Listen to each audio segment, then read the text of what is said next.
মানুষের সুষম খাদ্যের 6টি উপাদানের মধ্যে কোনোটি বেশি পরিমাণে প্রয়োজন হয়, আবার কোনোটি কম পরিমাণে প্রয়োজন হয় কিন্তু অত্যাবশ্যকীয়। ঠিক তেমনি গাছের ক্ষেত্রেও 16টি অত্যাবশ্যকীয় উপাদানের মধ্যে কোনোটি খুব সামান্য পরিমাণে প্রয়োজন কিন্তু অত্যাবশ্যকীয়। যেমন বোরন।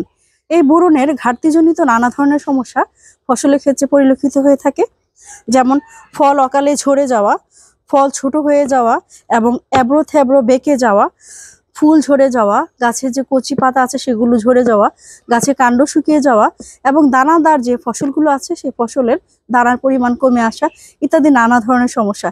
এই সকল সমস্যার সমাধানে যেটি করতে হবে সেটি আমাদের বোরন সার প্রয়োগ করতে হবে। বোরন সার মাটিতে এবং গাছের পাতায় উভয়ের ক্ষেত্রে প্রয়োগ করা যেতে পারে। মাটিতে জমি চাষের ক্ষেত্রে একরে 1 কেজি পরিমাণ বোরন সার প্রয়োগ করা যেতে পারে এবং পাতার ক্ষেত্রে স্প্রে করতে গেলে সেক্ষেত্রে আমাদের 1 গ্রাম পার 1 লিটার পানি মিশিয়ে পাতা স্প্রে করতে হবে এবং পাতা স্প্রে করার ক্ষেত্রে কিন্তু সাবধানতা অবলম্বন করতে হবে। প্রখর রৌদ্রোজ্জ্বল আবহাওয়ায় যেন আমরা বোরন সারটি প্রয়োগ না করি। ঠান্ডা অবস্থায় অর্থাৎ পাতা যখন ঠান্ডা থাকবে, আবহাওয়া যখন ঠান্ডা থাকবে তখন বোরন সারটি প্রয়োগ করা যেতে পারে এবং অতিরিক্ত মাত্রায় কখনোই প্রয়োগ করা যাবে না, কেননা এতে বিষক্রিয়ার সম্ভাবনা থেকে থাকে।